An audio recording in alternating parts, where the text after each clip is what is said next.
Welcome to Chillin' 101. We hope this video helps. In this video, I will explain how to play Roblox on mobile without lag. First, close all unnecessary background applications to free up your device's processing power and memory. Next, check your mobile device's storage. Aim for at least 2 GB of free space for optimal performance.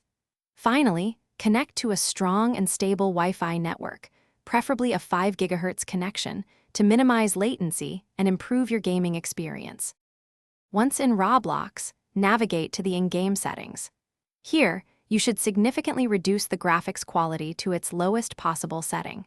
Disable any non-essential visual effects, such as shadows, textures, and post-processing, as these consume considerable resources. Additionally, consider limiting the number of players displayed on your screen, which can further reduce the load on your mobile device. Maintaining your device's health is crucial. Always ensure your mobile operating system is updated to the latest version, as updates often include performance improvements. Regularly clear the cache of your Roblox application through your device settings. This removes temporary files that can slow things down. A simple restart of your device every few days can also refresh its system and resolve minor performance issues.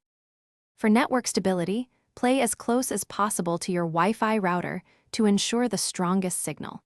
Try to avoid playing during peak internet usage times in your household, as shared bandwidth can lead to lag.